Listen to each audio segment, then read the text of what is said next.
नमस्कार, स्वागत है आप सभी का ईटी नाउ स्वदेश पर। मैं हूं आपके साथ सौमित्र बुद्धकर। आप देख रहे हैं मार्केट्स पर हमारी खास पेशकश, कल की तैयारी।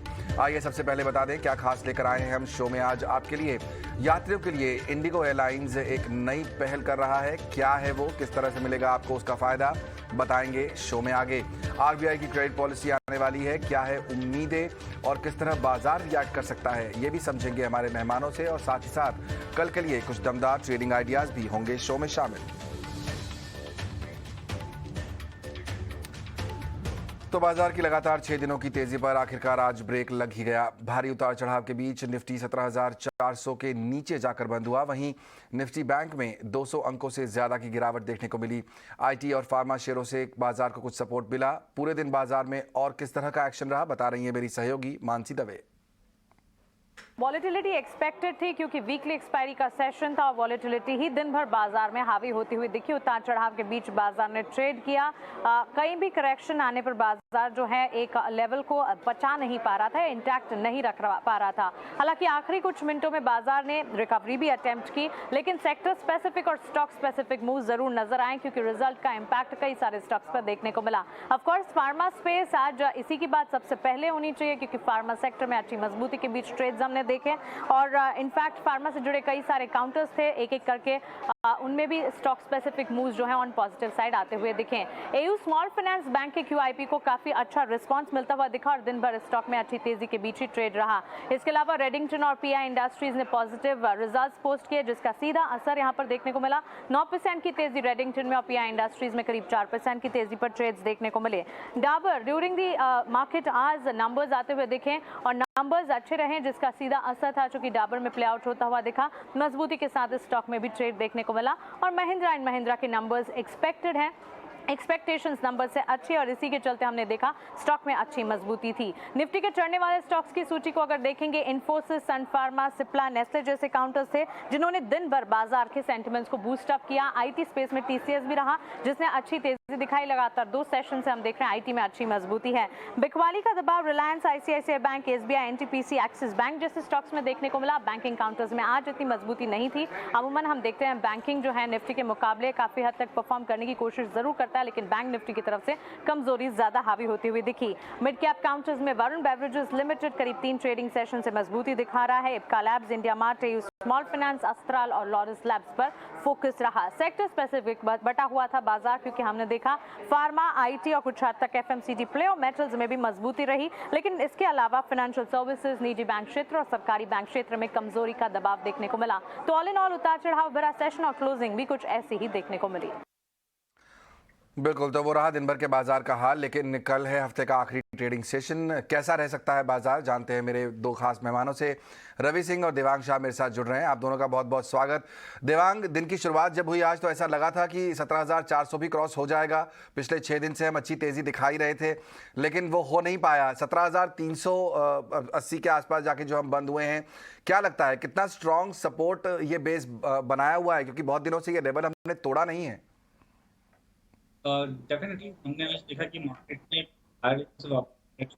वापस एक सपोर्ट लेकर वापस एक हमें रिवर्सल देखने मिला।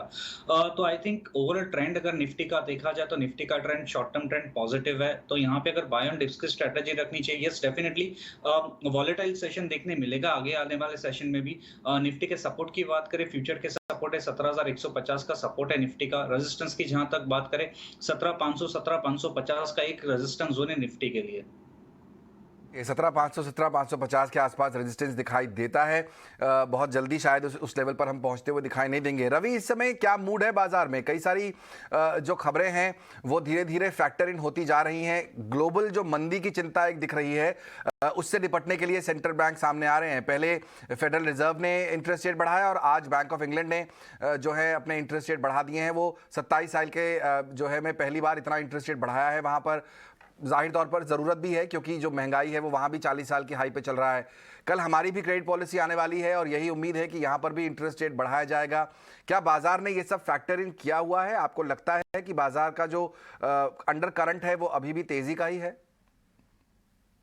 देखिए सौमित जी, काफी न्यूज इंपैक्ट इस समय ज्यादा हो रहे हैं और उसका एक वोलेटिलिटी मुझे लगता है ज्यादा दे रही है। जैसे कि आपने जियो पॉलिटिकल टेंशन में नया डेवलपमेंट देखा, उसका भी एक इम्पैक्ट रहा और इसी वजह से आज का जो ट्रेडिंग सेशन रहा वो काफी वोलेटाइल रहा, कहीं ना कहीं से पॉजिटिव हैंड से अब मार्केट थोड़ा सा नेगेटिव हैंड की तरफ जा रहा है। हालांकि स्टॉक स्पेसिफिक आपको बाइंग जरूर देखने को मिल रही है, लेकिन जो ये ट्रांजिशन है, जो इस तरीके के जो इम्पैक्ट है, वो शायद थोड़ा सा कॉन्फिडेंस को लूज करते हैं। यहाँ पर इंटरेस्ट रेट को लेकर के ऑब्वियसली कि लिक्विडिटी का एक असर देखने को मिलेगा, और इसी वजह से मार्केट में कहीं ना कहीं से जो स्टॉक्स में प्रॉफिट आ रहे हैं या लोगों के एक जो सेक्टर स्पेसिफिक है उनमें प्रॉफिट बुकिंग ज्यादा तेजी से हावी हो जाती है और वोलेटिलिटी यहाँ पर बढ़ा जाती है। अब ओवरऑल सेंटीमेंट अगर आप यहाँ पे देखते हैं तो मुझे ऐसा लगता है कि फिलहाल बहुत ज्यादा बड़ी गिरावट नहीं होगी, थोड़ा सा 3 से 5% की अगर गिरावट होती भी है मार्केट में तो वो कहेंगे कि एक हेल्दी करेक्शन है, जिसके बाद एक नई अपॉर्चुनिटी यहाँ पर आपको अपसाइड के लिए देखने को मिलेगी। तो बाजार का दायरा बहुत सीमित है। अगर आप लोअर साइड पे देखते हैं तो मुझे लगता है कि एक बार निफ्टी के लेवल्स को यहाँ पर अगर ध्यान रखते हैं तो आप 17,300 के जब तक ऊपर है तब तक स्ट्रांग हैंड में है, और अगर वापस जैसे मैंने कल भी शेयर किया था कि अगर वो 17,480 और 500 के लेवल पे पहुंचता है तो मार्केट से एग्जिट देखना शुरू हो जाएंगे। तो सिचुएशन यही है, आप स्टॉक स्पेसिफिक रहें, सेक्टर स्पेसिफिक रहें, वो आपको जहां पर ज्यादा फायदा देगी। बिल्कुल स्टॉक स्पेसिफिक रही है, बाजार बिल्कुल दायरे में चलता हुआ दिखाई दे रहा है पिछले कुछ समय से, और रिजल्ट सीजन तो चल ही रहा है, उस पर फोकस कर लेते हैं। चलिए, आज एफएमसीजी का दिन था। डाबर और ब्रिटानिया, दो बड़ी कंपनियों के नतीजे आए और मेरी सहयोगी विनी मोतीवाला मेरे साथ जुड़ रही हैं। विनी, शुरुआत करते हैं पहले डाबर से, बताइए किस तरह के नंबर रहे डाबर के? डाबर ने अपने Q1 FY23 नंबर्स रिपोर्ट किए। ओवरऑल देखें तो इनलाइन सेट ऑफ नंबर्स आ रहा है डाबर से। Revenue growth, profit growth, margin growth देखें सब इन लाइन है ईटीना एस्टिमेट्स के साथ, और वॉल्यूम ग्रोथ ये टाइम अराउंड है 5% की वॉल्यूम ग्रोथ। कंपनी ने भी हाईलाइट की थी अपनी Q1 अपडेट में mid single digit volume growth, तो वही आ रही है 5% volume growth this time around. उसके अलावा रेवेन्यूज की बात करें 8% रेवेन्यू ग्रोथ है। प्रॉफिट ग्रोथ ऑलमोस्ट फ्लैट रहा है ईयर ऑन ईयर बेसिस पे। पर जो ओवरऑल मार्जिन की बात करें, ये slight bit of decline contraction दिख रही है मार्जिन्स में, 200 बेसिस पॉइंट की कॉन्ट्रैक्शन, बिकॉज इन्फ्लेशनरी प्रेशर थे, महंगाई बढ़ रही है, तो उसकी वजह से जो प्रेशर रहे हैं मार्जिन्स पे वो बरकरार है इवन ये इस क्वार्टर में। और जो 5% प्राइस हाइक ली थी कंपनी ने, वो बचा रही है मार्जिन्स को, वो सपोर्ट कर रही है मार्जिन्स को और मिटिगेट कर रही है वो ज़्यादा डिक्लाइन जो मार्जिन देख सकते थे उसकी वजह से थोड़ा सपोर्ट रहा है मार्जिन्स को, और सिर्फ 200 बेसिस पॉइंट की कॉन्ट्रैक्शन दिख रही है। ओवरऑल एक इंपॉर्टेंट हाईलाइट जो आ रही है वो है कि रूरल और अर्बन ग्रोथ दोनों डाबर के लिए सेम रहे थे, ऑन पार रहे थे, इक्वल रहे थे, तो ये एक इंपॉर्टेंट फैक्टर है। ऑल इन ऑल कंपनी ने काफ़ी अच्छी ग्रोथ देखी है, वेदर बेवरेजेस सेगमेंट में देखे जहाँ पे उन्होंने 50+% की ग्रोथ देखी है, होम केयर बिजनेस में भी 52% की ग्रोथ देखी है, out of home consumption improve हो रहा है, तो ये ट्रेंड बरकरार रहा है। फूड बिजनेस में भी अच्छी 35% की ग्रोथ रही है, ओरल केयर और स्किन केयर बिजनेस में भी अच्छी ग्रोथ है। ओवरऑल कंपनी ने 98% पोर्टफोलियो में मार्केट शेयर भी गेन किए, तो काफ़ी अच्छी ग्रोथ मोमेंटम कंपनी ने वहाँ पे देख ली है। तो all in all inline set of numbers है डाबर से। नंबर्स है जैसी उम्मीद आपने की थी वैसे ही दिख रहे हैं। ब्रिटानिया की क्या खबर है? यहाँ पर भी नतीजे आज पेश किए गए, उसके नतीजों को कैसे आपने एनालाइज किया विनी? ब्रिटानिया ने अपने Q1 FY23 नंबर्स रिपोर्ट किए और देखा जाए तो ओवरऑल जो नंबर्स आए हुए हैं वो मिस थे ईटीना के एस्टिमेट्स के हिसाब से। जो बात करते हैं अभी रेवेन्यूज़ की, रेवेन्यू आया है 3,700 करोड़, जो है increase of around 8.7% on year on year basis. और इबिटा परफॉर्मेंस, ऑपरेटिंग की बात करें, ऑपरेटिंग परफॉर्मेंस की बात करें तो इबिटा डिक्लाइन हुआ है, 9% डिक्लाइन आई है इबिटा में ईयर ऑन ईयर बेसिस पे, और इबिटा है 500 करोड़ पे, जो है अराउंड 20% मिस आता है, 18 to 20% मिस जो एस्टिमेट्स के हिसाब से था।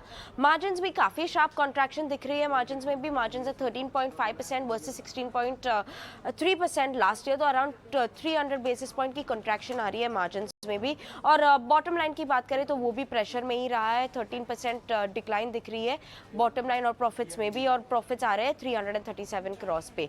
पर मेनली बात करते हैं जो कमेंट्री में आ रही है तो यस, ये टाइम इन्फ्लेशन ने इम्पैक्ट कर रहा है, किया हुआ है मार्जिन्स को, पर मैनेजमेंट एक्सपेक्ट कर रहा है कि जो थोड़ी कमोडिटीज़ में अभी रिलीफ दिख रही है, ड्रॉप इन प्राइसेस दिख रहा है, पाम ऑयल प्राइसेस देखे, क्रूड प्राइसेस देखे, वो कंपनी को एड करेगा, आगे जाते हुए सपोर्ट करेगा उनकी प्रॉफिटेबिलिटी को भी आगे जाते हुए, और इम्प्रूव करेगा मार्जिन्स को आगे जाते हुए। कंपनी की रूरल फुटप्रिंट भी इम्प्रूव हुई है, उन्होंने काफ़ी एडिशंस भी किया हुआ है, और ऑल्सो वो रिफ्लेक्ट कर रहे हैं कि रूरल में उन्होंने मार्केट शेयर गेन की है जहाँ पे बेटर थे अर्बन के हिसाब से, तो वो एक इम्पॉर्टेंट फैक्टर है हाईलाइट करने के लिए। और कंपनी ने कहा है कि they have taken necessary price increases to cover the impact of inflation, तो वो तो ऑलरेडी हो चुका है। तो अगर कोई प्राइस करेक्शन आएगा तो वो भी आगे जाते हुए क्वार्टर्स में रोल बैक होते हुए मे भी दिख सकते हैं। तो ये इंपॉर्टेंट हाईलाइट्स है अर्निंग्स से, पर ओवरऑल अर्निंग्स जो है वो मिस आया है ईटी नाउ के हिसाब से। ओके, तो हमारे एस्टिमेट से मिस है ब्रिटानिया का नंबर, लेकिन डाबर जो है वो इनलाइन कह सकते हैं। यहाँ पर रवि, आपने नंबर्स देखे, कैसे लगे आपको? क्योंकि एफएमसीजी पूरा स्पेस जो है फोकस में है, मॉनसून का सीजन वैसे भी चल रहा है, इसलिए भी फोकस में रहते हैं ये स्टॉक्स। क्या कॉल दे रहे हैं इन पर, डाबर और ब्रिटानिया पर इस समय? देखिए स्वामी जी, बहुत अच्छा है कि दोनों आपने एक साथ क्वेश्चन यहाँ पर पूछे हैं। डाबर की बात करूं और ब्रिटानिया में, तो पहली इन्वेस्टमेंट स्ट्रैटेजी ये रखूंगी कि अगर डाबर दोनों कंपनी चूज करना है तो 70% निवेश आपका डाबर पे होना चाहिए, 30% निवेश आपका ब्रिटानिया में होना चाहिए। नंबर्स के हिसाब से आपने बिल्कुल क्लियरली आपको ये नंबर्स दिखाई दे रहे हैं। पिछले कई कॉल्स में हम जब यहाँ पर डाबर 500 रुपए के पास ट्रेड हो रहा था तब भी वैल्यू बाइंग में वैल्यू पिक के हिसाब से दिया था। ब्रिटानिया के भी लेवल नंबर्स अच्छे हैं, ठीक है, एवरेज नंबर्स हैं, थोड़ा सा परफॉर्मेंस कम होगी तो उसमें अपना स्टेक थोड़ा कम रखिए। अगर अगले क्वार्टर में नंबर अच्छे मिलते हैं तो उसका फायदा भी आपको मिलेगा। लेकिन फिलहाल डाबर अभी 650 और 680 के लेवल अपसाइड पे दिखा सकता है। नंबर्स का जो ग्रोथ है वो ये इम्पैक्ट दे सकता है। ब्रिटानिया की बात करें तो ब्रिटानिया में भी आप देखिए नंबर्स का इम्पैक्ट में एक बहुत बड़ा फर्क आया कि मार्च में ब्रिटानिया के नंबर ज्यादा अच्छे थे, डाबर के थोड़े खराब थे, और अब जो है वो ब्रिटानिया के थोड़े से कम देखने को मिल रहे हैं। तो दोनों में साफ है कि क्लियर कट थोड़ा सा मोमेंटम अच्छा रहेगा। अब ब्रिटानिया के टारगेट की बात करें तो देखिए थोड़ा बहुत करेक्शन जरूर देखने को मिलेगा, लेकिन यहाँ से 4000 के लेवल आपको मोमेंटम में भी मिल सकता है। लॉन्ग टर्म शॉर्ट टर्म के हिसाब से इन्वेस्ट करते हैं तो भी मिल सकता है। तो आप ये स्ट्रेटजी बना के रखें, प्रॉफिटेबल होगा आपके लिए। यानी डाबर ज़्यादा फेवरेट दिखाई देता है, वहाँ पर जो है एक बड़ा एलोकेशन आप रिकमेंड कर रहे हैं, लेकिन अपसाइड दोनों में ही देखने को मिल सकते हैं। एफएमसीजी की बात ही हम कर रहे हैं। देवांग, तो जो बड़े एफएमसीजी प्लेयर्स हैं, आईटीसी, एचयूएल टाइप, इस समय उसमें किस तरह का मोमेंटम आपको दिख रहा है? आईटीसी तो हम देख रहे हैं कि नए लाइफ हाई की तरफ ट्रेड करता हुआ दिखाई दे रहा है। इस समय इन दोनों स्टॉक्स पे क्या कॉल दे रहे हैं आप? आईटीसी की बात करें तो आईटीसी का चार्ट स्ट्रक्चर पॉजिटिव है, बट एक नियर बाय अपने रेजिस्टेंस के जोन के पास अराउंड 318 का एक रेजिस्टेंस जोन था। तो यहाँ पे स्ट्रेटेजी रखनी चाहिए, बाय ऑन डिक्लाइन की स्ट्रेटेजी रखिए। अगर जहां तक सपोर्ट लेवल की बात करें 300 का एक सपोर्ट जोन है आईटीसी के लिए। अपसाइड लेवल्स की बात करें 318, 320 ये लेवल्स एक रेजिस्टेंस जोन है आईटीसी के लिए। और एचयूएल पर क्या कॉल होगा? एचयूएल की बात करें तो ओवरऑल ट्रेंड पॉजिटिव है, high top bottom chart structure में, तो यहाँ पे स्टॉक में बने रह सकते हैं। यहाँ पे स्टॉप लॉस रखिए 2570 का। अपसाइड जो लेवल जा सकता है एचयूएल वो है 2670, 2680 तक के लेवल्स देखने मिल सकते हैं एचयूएल में। ओके, तो होल्ड कर सकते हैं अगर आपके पास स्टॉक है एचयूएल का, तो वो स्ट्रैटेजी होगी। तो इस समय माफ कीजिए, पूरा एफएमसीजी जो स्पेस है वो फ्लेवर में है, और इसलिए ये सारे आपको स्टॉक रिकमेंडेशंस हमने आज आगे दे दिए। आगे बढ़ते हैं और बात करते हैं एयरलाइंस की, जहां पर फ्लाइट ऑपरेशन को लेकर इंडिगो ने एक नई पहल की है। कंपनी ने फ्लाइट ऑपरेशन में तेजी लाने के लिए यात्रियों के 3 गेट से उतरने की व्यवस्था शुरू की है।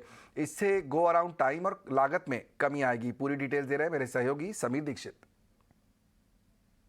इंडिगो एयरलाइंस अपनी 16th एनिवर्सरी मना रही है, और इस 16th एनिवर्सरी मनाने के मौके पर एयरलाइन ने एक यात्री सुविधाओं के नज़रिए से नई सुविधा की शुरुआत करी है। नए फीचर को रोल आउट किया है जिसका नाम है 3 पॉइंट डिसएम्बार्केशन। यानी कि अब एयरक्राफ्ट से सिर्फ 2 जगह से नहीं बल्कि 3 जगहों से यात्री बाहर आ सकते हैं, जिसको 3 पॉइंट डिसएम्बार्केशन बोलते हैं। और यही आप इस वक्त तस्वीरों के जरिए देख भी पा रहे होंगे कि जो रैंप लगे हैं ये 3 जगह पर लगे हैं। एग्जिट 3 जगह से हो सकती है, और इसका सबसे बड़ा फायदा यह है कि अब तक जो एयरक्राफ्ट से यात्रियों को बाहर आने में तकरीबन 12 से 15 मिनट लगते थे वो समय अब बचेगा। इंडिगो का दावा है कि ये 3 पॉइंट डिसएम्बार्केशन से अब सिर्फ 7 या 8 मिनट में जो पैसेंजर है वो बाहर आ पाएगा। यानी कि यात्रियों के लिए अच्छी बात है कि वो एयरक्राफ्ट से जल्दी बाहर आ पाएंगे, जल्दी घर जा सकेंगे, लेकिन एयरलाइन के लिए भी ये राहत की बात या अच्छी बात यह है कि वो अब ज़्यादा फ्यूल की बचत कर पाएंगे। ईंधन बचेगा, समय बचेगा, पंक्चुअलिटी लेवल भी इंप्रूव होगा, क्योंकि इस जितना जल्दी ये डिसएम्बार्केशन प्रोसेस पूरा होगा एयरलाइन जल्दी गो अराउंड कर सकती है अपने एयरक्राफ्ट का। तो एक नई सुविधा की शुरुआत 16वें एनिवर्सरी पे इंडिगो एयरलाइन ने करी है। इसका ट्रायल तकरीबन 45 दिन से किया जा रहा था। कई मेजर डेस्टिनेशंस पे मसलन दिल्ली, मुंबई, चेन्नई वगैरह में इसका ट्रायल किया गया। अब एयरलाइन इसको रोल आउट करने के लिए पूरी तरीके से तैयार है। अपने एयरक्राफ्ट A320 और A321 में इसको रोल आउट किया जाएगा, और साथ ही साथ शुरुआत में जो प्रमुख डेस्टिनेशन है मसलन मुंबई, बेंगलुरु, वहाँ पर रोल आउट होगा। लेकिन अगले तकरीबन 90 दिनों में लगभग सभी डेस्टिनेशंस और सभी एयरक्राफ्ट में इंडिगो इसको रोल आउट करेगी। तो ये नई पहल इंडिगो की तरफ से, यहाँ पर 16 साल हो चुके हैं पूरे इंडिगो के, और आज उन्होंने ये नया यात्रियों की मदद के लिए भी और कंपनी किस तरह से पैसे बचा सकती है उसके लिए भी ये नया स्टेप उठाया है। चलिए, ये तो बात हुई इंडिगो की, लेकिन बात कर लेते हैं एक बार फिर नतीजों की। कल कुछ अहम नतीजे आने वाले हैं और मैं जानना चाहूँगा हमारे मेहमानों से कि वो कैसे इन स्टॉक्स को अप्रोच करेंगे। M&M कल एक बड़ा नंबर है, स्टॉक काफ़ी चल चुका है, पिछले दिनों में रिकॉर्ड हाई की तरफ है, लेकिन पहले नंबर्स की बात करते हैं। क्या उम्मीद है बाजार को? सौमीत सरकार मेरे सहयोगी जुड़े हुए मेरे साथ। सौमीत, बताइए क्या एक्सपेक्टेशन है बाजार की M&M के रिजल्ट से? M&M के नंबर्स अगर आप स्टैंड अलोन बेसिस पे देखेंगे तो काफ़ी स्ट्रॉन्ग नज़र आएंगे। YOY बेसिस पे रेवेन्यू अगर आप देखते हैं तो करीब 70% की ग्रोथ एक्सपेक्टेड है। EBITDA में 51% की ग्रोथ एक्सपेक्टेड है। मार्जिन्स थोड़ी बहुत कॉन्ट्रैक्ट हो सकती है 12.2% के आसपास, और नेट प्रॉफिट अगर आप देखेंगे तो करीब 72% का जंप एक्सपेक्टेड है ऑन YOY बेसिस। अब नंबर्स में इतने हाई जंप इसलिए भी दिख रहे हैं क्योंकि बेस ईयर जो है वो कोविड इम्पैक्टेड क्वार्टर था, इसी कारण हमें एक स्ट्रॉन्ग ग्रोथ देखने को मिल रहा है ऑन YOY बेसिस। बट अगर आप देखेंगे तो जो नंबर्स में ग्रोथ है वो हायर वॉल्यूम्स और प्राइस हाइक के दम पे देखने को मिल रहे हैं। प्राइस हाइक कंपनी ने इसलिए लिया था क्योंकि रॉ मटेरियल के प्राइसेस काफ़ी बढ़ चुके थे। वॉल्यूम्स में अगर आप देखेंगे तो ऑटो वॉल्यूम्स करीब 77% हायर है ऑन YOY बेसिस, और ट्रैक्टर वॉल्यूम्स में करीब 19% का जंप एक्सपेक्टेड है। अब अगर आप इसके अलावा मार्जिन्स की बात करते हैं तो मार्जिन्स ऑन YOY बेसिस भले ही कॉन्ट्रैक्ट हो रहे हैं, बट Q-on-Q बेसिस में एक एक्सपेंशन देखने को मिल सकता है करीब 80 बेसिस पॉइंट्स का, क्योंकि रॉ मटेरियल प्राइसेस जो थे वो थोड़े बहुत कूल ऑफ हो चुके थे। और इसी के साथ एनालिस्ट कंपनी की जो हाई मार्जिन ट्रैक्टर बिजनेस है उसमें ज़्यादा ग्रोथ एक्सपेक्ट करिए, करीब 21% Q-on-Q बेसिस ग्रोथ एक्सपेक्टेड है ट्रैक्टर बिजनेस का। और उसी के साथ अगर आप देखेंगे तो जो ऑटो बिजनेस है उसकी मार्जिन्स लार्जली फ्लैट रहेगी क्योंकि प्रोडक्शन कंस्ट्रेंट्स थे फर्स्ट क्वार्टर ऑफ FY23 में। अब इसके अलावा किन चीज़ों पे ध्यान रखनी होगी M&M के रिजल्ट्स पे? पहले तो कंपनी का क्या ग्रोथ आउटलुक है ट्रैक्टर सेगमेंट को लेके, और क्या अपडेट आती है कंपनी की तरफ से कैपिटल एलोकेशन पॉलिसी को लेके, इन चीज़ों पे ध्यान रखनी होगी M&M अर्निंग्स में। ओके, तो देखते हैं। यहाँ पर मार्जिन में कुछ कमी होने की उम्मीद है, बेटा बढ़ने की संभावना। रवि, M&M का स्टॉक लगातार तेजी के साथ चल रहा है, उनके SUVs काफी जोरदार बिक रही हैं, क्या कॉल दे रहे हैं इस समय आप M&M के स्टॉक पर? देखिए, पूरे ऑटो इंडस्ट्री में जिस तरीके से 30% यहाँ पर मेटल के प्राइसेस गिरे हैं उसका सीधा फायदा देखने को मिल रहा है। तो मुझे लगता है कि सौमित जी अभी भी उसका फायदा, कमोडिटी का फायदा जो है वो यहाँ पर मिलेगा। अपसाइड में 1450 ये नए हाई की तरफ बढ़ता हुआ जा रहा है और ये स्टॉक अभी दिखा सकता है। अगर मोमेंटरी बात करें, सिर्फ हफ्ते 2 हफ्ते में ही बात करते हैं, तो मुझे लगता है कि जल्दी आपको ये स्टॉक 1300 के आसपास नजर आ सकता है ट्रेड होता हुआ, लेकिन अच्छे रिटर्न्स यहाँ पर दे सकता है। नंबर्स का इंपैक्ट तो बिल्कुल पॉजिटिव ही है, लेकिन ओवरऑल सेंटीमेंट जो यहाँ पर डेवलप हुआ है वो ऑटो इंडस्ट्री के लिए काफी फायदेमंद है कमोडिटी के प्राइसेस का नीचे आना। करेक्ट, कमोडिटी के प्राइसेस गिर रहे हैं और इसका फायदा मिल रहा है। 1350 तक के टारगेट दिखाई दे रहे हैं M&M में। ऑटो स्पेस में आपको क्या पसंद आता है इस समय? देवांग, किस पर बेट कर रहे हैं आप?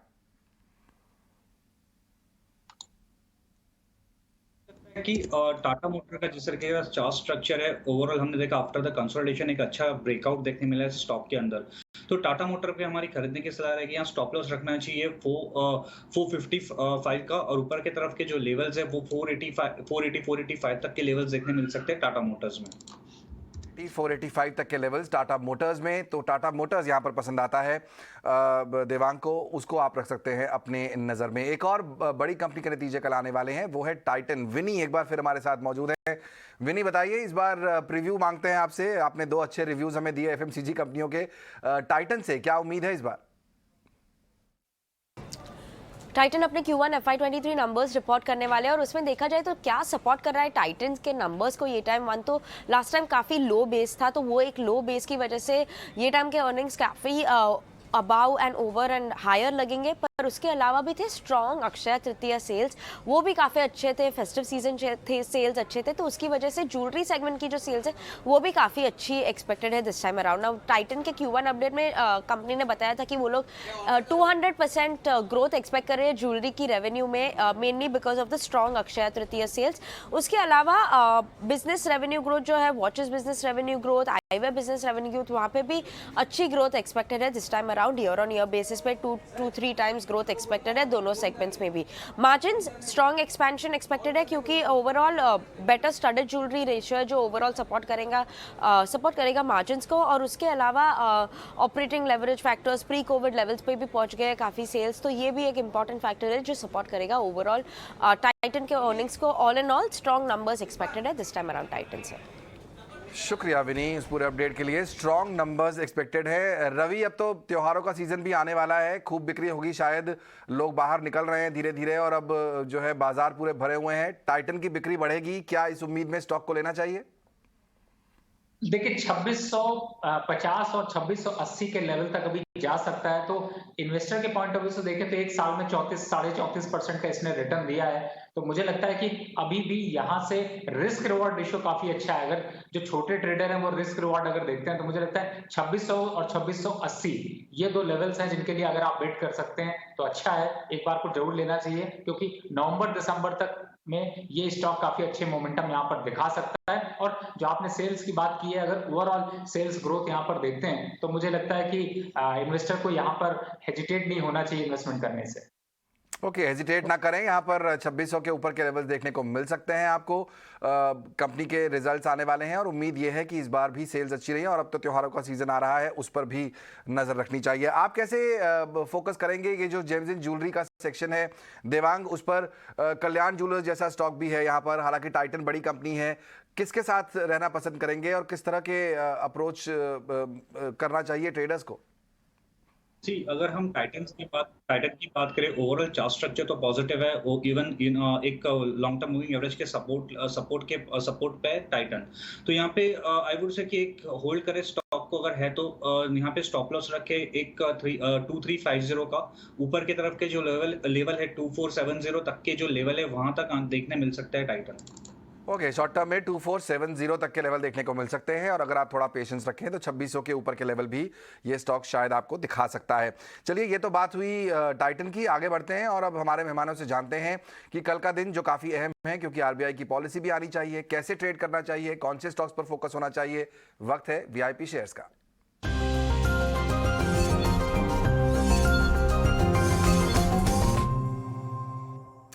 रवि, इस समय आप क्या सलाह दे रहे हैं अपने क्लाइंट्स को? कल के दिन ट्रेड करना चाहिए, सुबह नहीं करना चाहिए, पॉलिसी का इंतजार कर लें उसके बाद करें, या फिर अगर ट्रेड करें तो या अटेम्प्ट करें इन्वेस्टमेंट के लिए तो कौन से स्टॉक्स पर बेट करें? देखिए, पहला स्टॉक जो है वो मेरा है फाइनेंस से related he, M&M finance, Mahindra and Mahindra finance, जो कि काफी अट्रैक्टिव दिख रहा है, और मुझे लगता है कि आपको इंटरेस्ट रेट के पहले डिसीजन से पहले अगर आप इसको पोजीशंस आप बना के चलते हैं तो आपको मुनाफा दे सकता है। लॉन्ग टर्म का टारगेट आपको 230 देखने को मिलेगा, लेकिन जो अभी जो मोमेंटम है उसमें आपको एक बार 2.5 से 3% का गेन देखने को मिल सकता है, तो आप इसको अपनी पोजीशन आप इसमें बना सकते हैं। दूसरा स्टॉक है जेके टायर, खासतौर से जिस तरीके से क्रूड ऑयल की प्राइसेस वोलेटाइल है, रॉ मटेरियल कॉस्ट घटा है और ओवरऑल जो स्ट्रक्चर यहाँ पर डेवलप हो रहा है उसमें ये स्टॉक काफी अच्छा लगता है। तो मुझे लगता है कि लॉन्गर टर्म पे 160 और इमीडिएट बेसिस पे अगर देखते हैं तो 138-140 का लेवल आपको इंट्राडे में देखने को मिल सकता है। तो आप ये दो स्टॉक्स पे आप अपनी स्ट्रेटेजी बना के चल सकते हैं और फायदा उठा सकते हैं। चलिए, 138 से 140 तक का इंट्राडे में टारगेट मिल सकता है जेके टायर पे। अगर आप लंबे समय के लिए इंतजार कर सकते हैं तो 160 तक ये स्टॉक जा सकता है। जेके टायर एक बढ़िया पिक, और कल चूंकि आरबीआई पॉलिसी का दिन है, अगर आप इंटरेस्ट रेट डिसीजन से पहले स्टॉक लेना चाहते हैं तो M&M फाइनेंस ये एक स्टॉक ले सकते हैं। यहाँ टारगेट दिख रहा है 230 तक का, ये भी एक बढ़िया प्ले देखने को मिल रहा है। देवांग, आपकी तरफ से कौन से आइडियाज होंगे कल के ट्रेडिंग सेशन के लिए? हमने ओवरऑल देखा कि जैसे कि मार्केट में वॉलेटिलिटी देखने मिली है, हम थोड़ा डिफेंसिव सेक्टर्स पे देखेंगे। फर्स्ट स्टॉक फार्मा सेक्टर से सिप्ला में हमने देखा कि ओवरऑल चार्ट स्ट्रक्चर हम देख रहे काफी अच्छा, हमने डेली चार्ट पे एक ब्रेकआउट देखने मिला स्टॉक के अंदर, काफी अच्छा हमने प्राइस एक्शन देखने मिला आज। तो सिप्ला खरीदने की सलाह रहेगी, यहाँ स्टॉप लॉस रखना चाहिए 1014 का, टारगेट है 1079। नेक्स्ट स्टॉक है पिडीलाइट में हम ओवरऑल चार्ट स्ट्रक्चर देखेंगे तो high top higher bottom chart structure में है, बुलिश कैंडलस्टिक पैटर्न्स में है, कंटिन्यूएशन पैटर्न है। तो पिडीलाइट खरीदने की सलाह रहेगी, स्टॉप लॉस यहाँ रखना है 2494 का, टारगेट है 2632। ओके, तो दो स्टॉक्स यहाँ पर पिडिलाइट खरीद सकते हैं आप। यहाँ पर भी आप टारगेट दिख रहे हैं करीब 2632 रुपए तक के, 2632 तक, और सिप्ला में खरीदारी की सलाह है जहां पर टारगेट 1079 तक के देखने को मिल सकते हैं। इन दोनों स्टॉक को आप बाय करके चल सकते हैं। बहुत बहुत शुक्रिया रवि और देवांग, समय निकालकर आज इस शो में शामिल होने के लिए और हमें अपनी स्टॉक रिकमेंडेशंस भी देने के लिए। चलिए, कल की तैयारी को हम यहीं समेटेंगे। पूरी टीम को दीजिए इजाजत। आप बने रहिए ईटी नाउ स्वदेश के साथ।